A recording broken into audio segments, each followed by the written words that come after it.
Hola chicos, ¿cómo están? Yo muy feliz de poder compartir nuevamente con ustedes aún más en esta serie tan poderosa, tan power, que es el ejército de los últimos tiempos.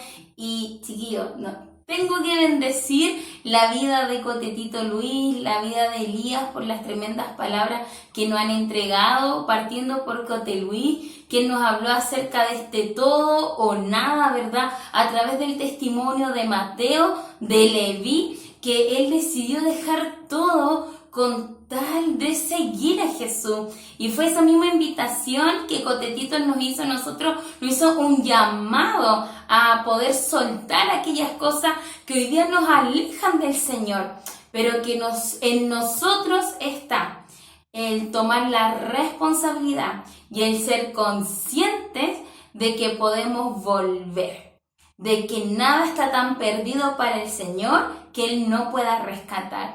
Así que yo de verdad bendigo la vida de Cotetito y claro también la vida de nuestro líder de jóvenes, de Elías, que en la semana pasada nos estuvo hablando acerca de este despertar del Espíritu en nosotros, en donde hoy día suena muy fuerte el eslogan de Chile despertó, cuando en verdad espiritualmente como hijos de Dios sabemos que Chile aún está dormido. La iglesia está despertando y la iglesia tiene que seguir despertando. ¿Por qué? Porque la palabra dice que nosotros que somos luz en el mundo, fuimos diseñados no para estar bajo de un escritorio, sino arriba de él para alumbrar a todos los que están en la casa. Y el Señor necesita que su iglesia despierte, que su iglesia se prepare, que su iglesia se haga responsable de lo que Él nos ha demandado a nosotros. Porque el Señor no le demanda nada a aquel que no lo conoce.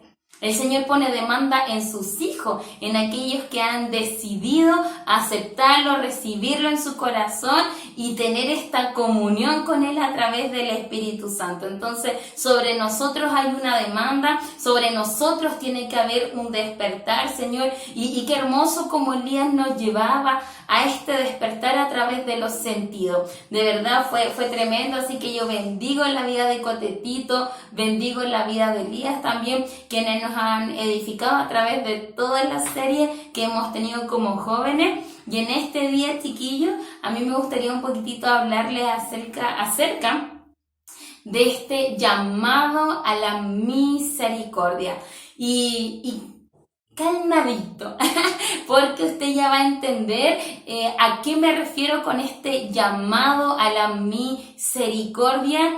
Si estamos hablando del ejército de los últimos tiempos, y yo oro, de verdad que oro para que usted atesore esta palabra, para que usted la pueda poner en práctica también y no sea solamente un oidor de ella, sino también un hacedor. La Biblia es un libro, pero cuando yo le pongo el espíritu a la Biblia, eso cobra otro sentido para mí y es una verdad absoluta y es una verdad que no se puede quedar simplemente en un plano de conocimiento, sino que también yo la tengo que poner por obra. Así que de verdad esa es mi oración, que usted tome esta palabra, la atesore en su mente, en su corazón, pero también usted la manifieste con sus actos, ¿ya? Así que un llamado a la misericordia vamos a estar hablando hoy día y me gustaría comenzar citando un momento que vivió Jesús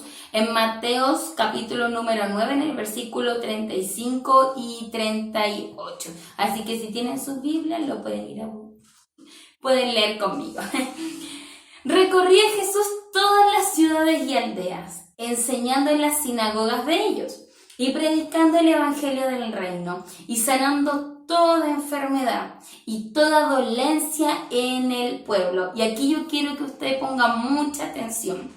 Y al ver las multitudes, tuvo compasión de ellas, porque estaban desamparadas y dispersas como ovejas que no tienen pastor.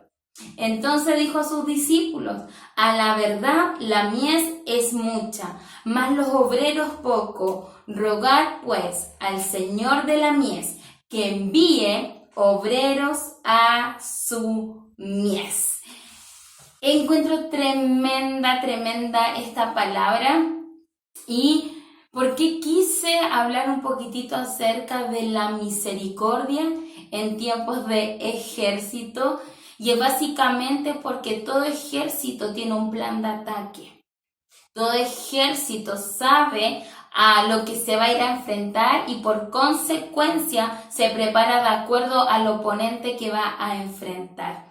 Segunda de Corintios 10, el apóstol Pablo le dice a la iglesia de Corintio, y yo sé que esta palabra ustedes la conocen y yo incluso también se las he dicho, y la hemos escuchado bastante cuando dice que si bien nosotros somos humanos, ¿verdad? Dice somos de carne, somos de hueso, dice que no militamos según este mundo, que nuestras armas no pertenecen a este mundo, sino que nuestras armas son espirituales y son poderosas en Dios para destruir las fortalezas. Y yo les quiero hacer una pregunta, y es que claramente yo sé que usted sabe la respuesta. ¿Cuáles son nuestras armas espirituales? Muy posiblemente usted me podría decir, es la Biblia, es la oración, es el Espíritu Santo porque Él nos guía a toda la verdad. Y está súper bien y súper válida esa respuesta. Pero la pregunta ahora es, ¿y tú sabes ocupar estas armas?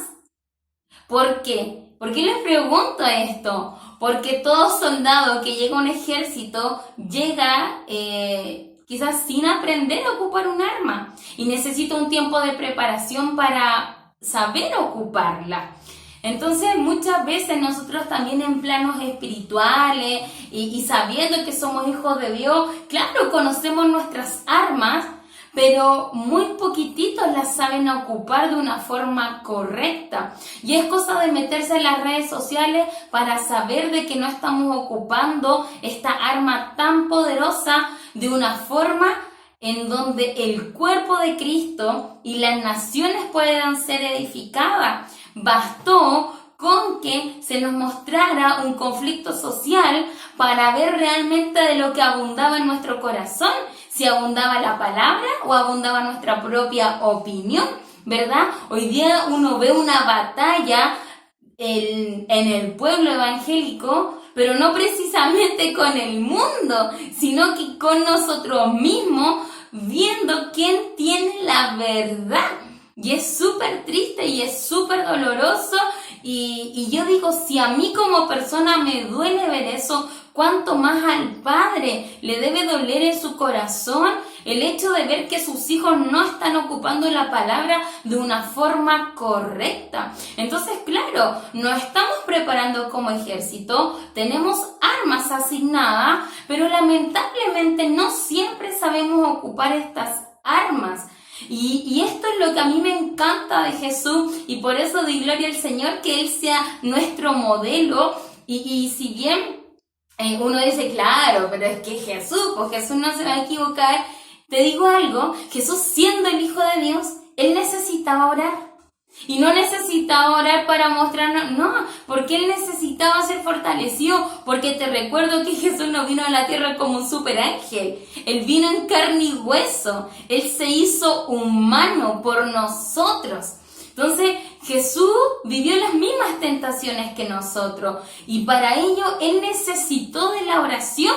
De hecho, podemos ver a un Jesús muy humano en el libro de Lucas, en donde se nos muestra que Jesús lloró, Jesús se enojó cuando entró al templo y Jesús también en un momento se quiso rehusar a la voluntad de Dios. Recuerden cuando Él estaba en el Getsemaní y Jesús le dice, Padre, si es por mí, que pase esta copa. O sea, Jesús nos muestra su humanidad. Él no quería beber la copa, pero inmediatamente vino todo este fruto de oración, todo este fruto de intimidad con el Padre. Dijo, pero pero que no se haga mi voluntad, sino la tuya. aún así, aunque a Él haya hecho la voluntad del Señor, Él nos muestra su humanidad. Y por eso dice la palabra que Él todo lo que padeció, todas las tentaciones, o sea, Él fue probado en todo, pero en todo fue aprobado también. Entonces es tremendo porque muchas veces nosotros decimos que queremos amar lo que Jesús amaba o ama, queremos ser como Jesús era, pero muchas veces nos quedamos en ese discurso que queremos ser como Jesús cuando Él liberaba, cuando Él sanaba o cuando Él predicaba poderosamente, pero no queremos a ese Jesús íntimo, a ese Jesús que dependía de la oración, a ese Jesús que iba continuamente en la intimidad. Muchas veces nosotros como jóvenes nos gusta lo fácil, lo rápido y vamos como caballo de carrera, ¿cierto? Pero Jesús nos enseña a través de su vida que el arma más poderosa que Él podía ocupar era saber primero quién Él era.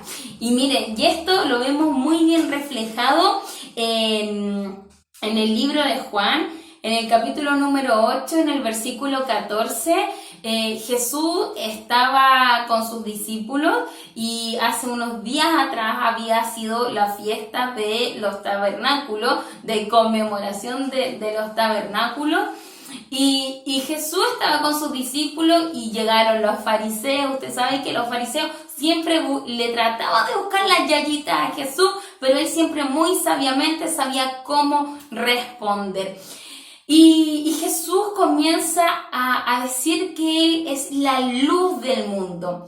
Y los fariseos no podían entender en su mente cómo Él podía decir que era la luz del mundo, ya que en el Antiguo Testamento el Señor, es decir, Dios, decía que Él era la luz del mundo. Entonces, para los fariseos eran así blasfemias que Jesús estaba diciendo, pero era porque ellos estaban cegados y no entendían que frente a sus ojos estaba Jesús, el Hijo de Dios.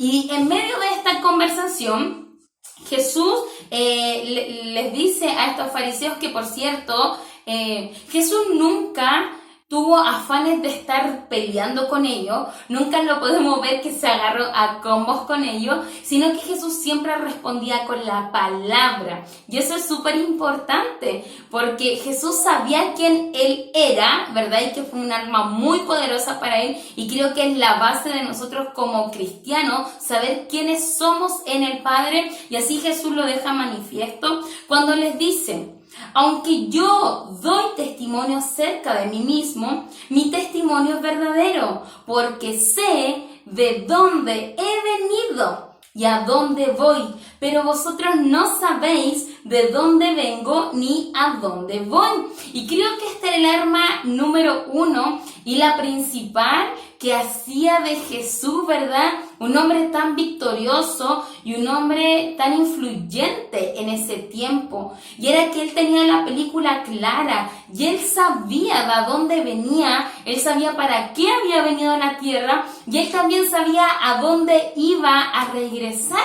Entonces, yo me pregunto, ¿nosotros sabemos de dónde venimos? ¿Nosotros sabemos a qué hemos venido a esta tierra? Y es más, ¿tú sabes a dónde vas a ir? ¿Saben qué? Yo creo que la batalla más grande que nosotros enfrentamos como hijos de Dios, como yo diría, el Armagedón al cual nos enfrentamos, no es con el mundo. No es con el mundo. La batalla más grande que nosotros enfrentamos se llama ausencia de Cristo en nuestra vida por causa de no conocerle. Esa es la batalla más grande que se está gestando aquí, porque nuestra vida está basada en decisiones. ¿Leo la Biblia o veo una película?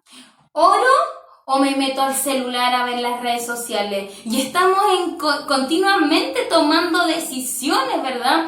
Y claramente, de acuerdo a la decisión que yo tome, es el fruto que va a manifestar mi vida. Y muchas veces nosotros nos entrampamos en lo que el mundo hoy día discute por causa de vivir confundidos en nuestros pensamientos, en nuestras ideas, por no saber de dónde venimos, a qué vinimos, aquí a la tierra y hacia dónde vamos. Esta era la arma más poderosa de Jesús. Y si tú que me estás escuchando te estás preparando como ejército, te tengo que decir esto, que debes enfrentarte a la paternidad de Dios, independientemente que tú me digas, es que yo siento que tengo buenos ejemplos como padre, amén, gloria a Dios, pero por algo el Señor dijo, me es necesario adoptarte. Me es necesario hacerte mi hijo. Y hazte esa pregunta, ¿por qué Dios tuvo la necesidad de adoptarnos como hijo?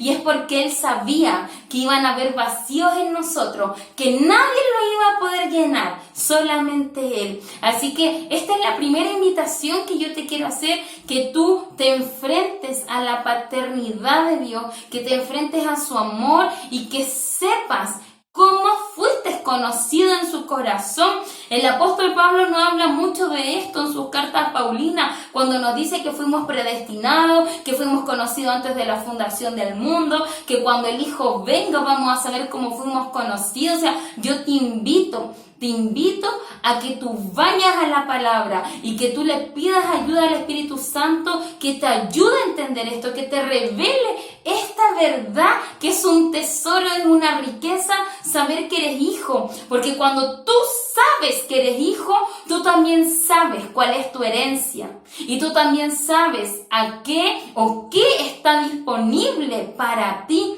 Cuando tú te sabes hijo y cuando tú sabes que eres hijo, tú sabes que la palabra está disponible para ti y que todo lo que tú abras no se va a cerrar y que todo lo que tú cierres no se va a abrir por causa del Cristo que hay en ti. Jesús tiene ese poder y Él dice, la gloria que el Padre me dio, yo se las doy a ustedes. Entonces, una característica de este ejército que se está preparando es que sabe quiénes son.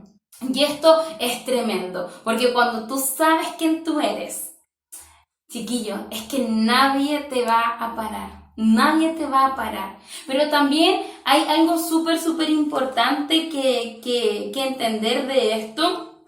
Y es que Romanos 10, en el capítulo 10, del versículo 14 al versículo 15, el apóstol Pablo le dice algo a los romanos que cuando yo lo leí me impactó mucho. Y él decía, ¿cómo pues invocarán a aquel en el cual no han creído? ¿Y cómo creerán en aquel de quien no han oído? ¿Y cómo oirán sin haber quien les predique? ¿Y cómo predicarán si no fueren enviados? Como está escrito, cuán hermosos son los pies de los que anuncian la paz, de los que anuncian buenas nuevas.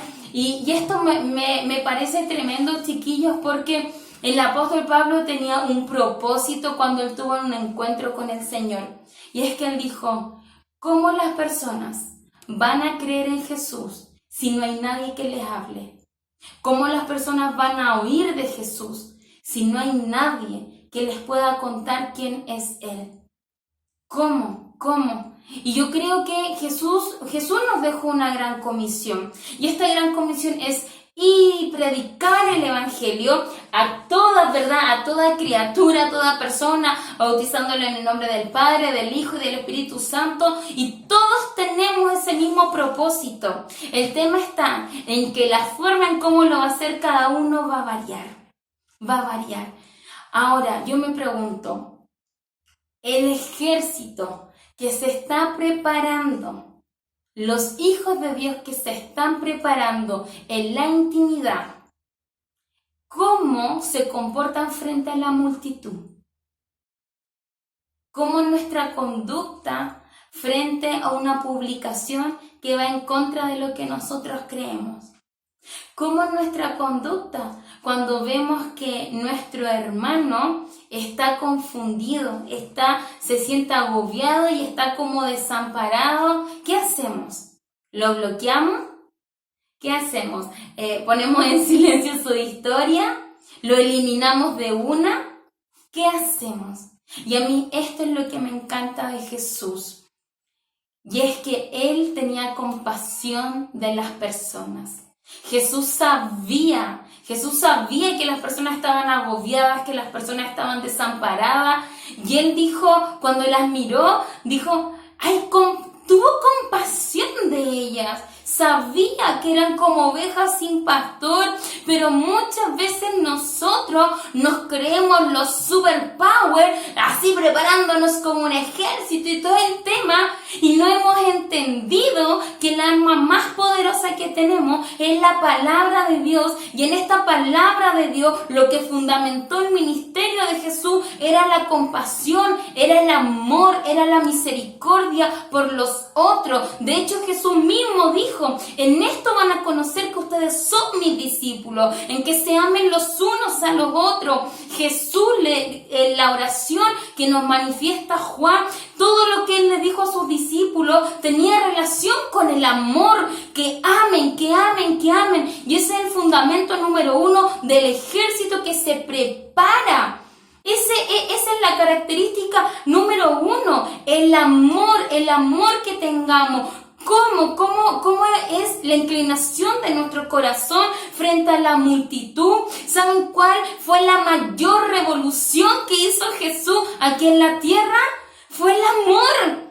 Fue el amor. Jesús hizo una revolución de amor porque los fariseos y los sacerdotes no podían comprender cómo Él sanaba un día sábado, cómo Él le podía decir a los paralíticos, levántate, cómo Él podía perdonar los pecados, cómo Él podía liberar y podía perdonar a una María Magdalena, que lo más probable es que dividió a muchas familias. Quizás uno no se explica esas cosas, pero Jesús lo hizo porque el fundamento de su ministerio aquí en la tierra era reconciliar a la humanidad con el Padre. Así el apóstol Pablo nos dice en sus cartas que a nosotros se nos dio el ministerio de la reconciliación, que Jesús vino a la tierra, que Él murió por nosotros, y así como nosotros hemos conocido esta reconciliación, ahora también nosotros debemos expresar, debemos manifestar y debemos mostrarle al mundo que podemos ser reconciliados.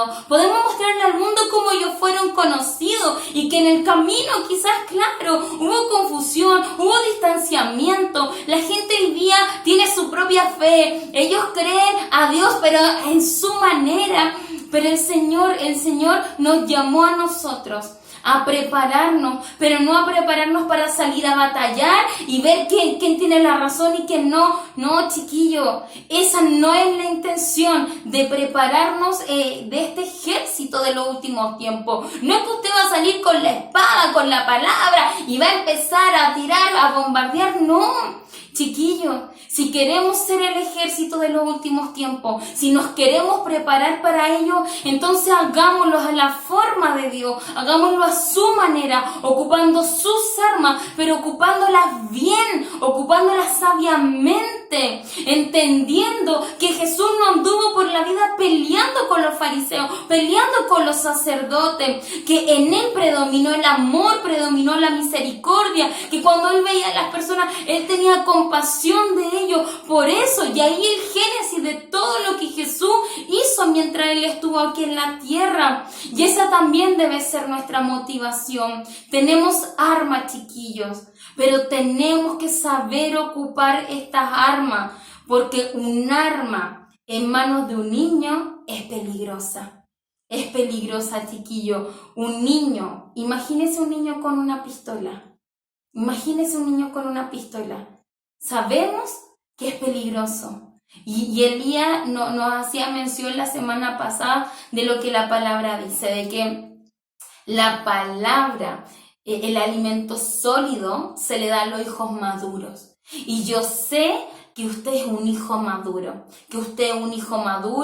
yo sé que usted es un hombre, una mujer de oración, yo sé que usted ama profundamente al Señor, pero así como yo, tenemos errores, pero no hay ningún error que no podamos poner a los pies de Cristo y que Él transforme, que Él restaure, que Él sane todo lo que tenga que sanar, porque Él dice, te estoy preparando, pero te estoy preparando para una revolución de amor, no te estoy preparando para la batalla final de tu vida, no. Te estoy preparando para una revolución de amor, porque tu amor va a ser lo que va a cambiar al mundo. ¿Y saben por qué?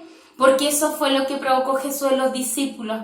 Por eso nosotros podemos ver a un Juan que se recostaba sobre su pecho, que era el discípulo amado, que nos entregó la revelación del Apocalipsis. Pero ese mismo Juan que vemos tan dulce, tan apacible, era conocido como un hijo del trueno. Porque el amor de Jesús provocó en él una transformación. Y el Señor dice en su palabra que el amor cubrirá multitud de pecados. Es el amor, no dice cuánto conocimiento tengas de la palabra, no dice si te sabes los versículos de memoria, dice el amor permanece, la fe, la esperanza, pero el mayor de estos es el amor. El apóstol Pablo decía, puedes hablar en lenguas, puedes tener dones, puedes tener talento, pero si tu fundamento no es el amor, entonces de nada sirve. Chiquillos, ¿se quieren preparar como ejército de los últimos tiempos? Entonces atiendan el llamado a la misericordia. No crean que porque ustedes son hijos de Dios, no crean que porque en sus manos hay una verdad tan poderosa como es la Biblia, usted lo sabe todo. Jesús lo sabía todo y aún así Él se humilló, aún así Él cayó, porque Jesús no necesitaba demostrar su mucho conocimiento. Él prefería que su vida hablara de quién era Él. Y a veces nosotros como jóvenes hablamos mucho, pero hacemos poco. Y un ejército, mi amado, se prepara, pero se prepara con entendimiento. Y yo este es el llamado que les quiero hacer. Seamos ese ejército de los últimos tiempos. Amén, gloria a Dios. Pero hagámoslo a la forma del Señor, no a nuestra forma, porque en nuestra forma vamos a fallar. Con nuestra forma no vamos a llegar ni al norte ni al sur, a ningún lado. Amemos a la forma de Dios. Y la única forma que podamos descubrir cómo Jesús amaba es yendo a esto. Afuera el mundo anda confundido. Afuera el mundo anda violento, anda agresivo. ¿Y cuál es nuestra conducta frente a eso? Mira cómo destrozan todo, que se cree. Señor, ven pronto, por favor. Sí, Señor, ven pronto. Pero danos la capacidad de que antes que tú vengas, ser esos hijos que atrajeron más obreros a tu mies. Miren lo que decía la palabra, que si bien la mies es mucha y los obreros son pocos, ahí mismo Jesús nos entrega la respuesta, pero ruega en Dios de la mies para que Él sume más obreros. Yo quiero que el Señor venga, chiquillos, y yo sé que es el mismo sentir de ustedes. Yo quiero prepararme y sé que es el sentir de ustedes, pero también quiero ser esa voz que clama en el desierto. Quiero ser ese apóstol Pablo, que su motivación era, ¿y quién? ¿Quién les va a predicar? ¿Cómo van a creer si nadie les habla? ¿Cómo esos jóvenes que andan afuera protestando, haciendo vandalismo, cómo van a creer en Jesús si nadie les habla? Chiquillo, y no es que, pero es que ya, ¿cómo no van a conocer? Es que es lo mismo, tenemos un arma aquí, este es un arma, y yo te podría decir lo mismo a ti, y conoces esta arma. Que ellos hayan escuchado la palabra de Jesús no quiere decir que ellos conocen de Jesús, pero para eso estamos tú, para eso estoy yo, para que demos a conocer a este Dios de amor. Si bien sí va a haber un juicio en algún momento, pero estamos en tiempos de gracia. Y la palabra dice, acerquémonos confiadamente al trono de la gracia para alcanzar oportuno socorro cuando lo necesitemos. Acerquémonos a hallar gracia, a hallar misericordia, para amar como Jesús ama, para ver como Jesús ve. Porque estoy segura que muchos de esos jóvenes que andan afuera haciendo destrozos, estoy segura que más de alguno de ellos ha sido escogido para recibir a Jesús en su corazón, para servirle y para que su vida sea transformada. Seamos agentes de reconciliación, seamos agentes de cambio y no creamos que porque somos hijos de Dios lo sabemos todo. Chiquillos, no es así. Sea manso. Yo oro para que usted tenga un corazón de buey, un corazón manso y humilde, pero por sobre todo que usted tenga un corazón compasivo. Yo le hago este llamado a tener y a prepararse en la compasión, en el amor, en la misericordia, porque esto lo va a librar del juicio, de la crítica, de la murmuración y de pensamientos negativos, aún incluso pensamientos vengativos frente al otro. Y yo les aseguro, chiquillos, que en esto vamos a ser aprobados delante del Señor, porque realmente vamos a estar ocupando la palabra como Él siempre quiso que lo hiciéramos. Así que los amo mucho y de verdad espero que esto haya sido de bendición para ustedes. Así que sigamos firme y derecho a prepararnos como ejército y no dejen de participar en las conexiones generales, no dejen de participar en su conexión de grupo, sea fiel en ello, porque el que es fiel en lo poco, sobre mucho el Señor lo va a poner y le va a decir, entra al gozo de tu Señor. Amén. Así que eso, chiquillos, les mando un abrazo, les mando un besito y espero que nos volvamos a ver. Bendiciones. Chao, chao.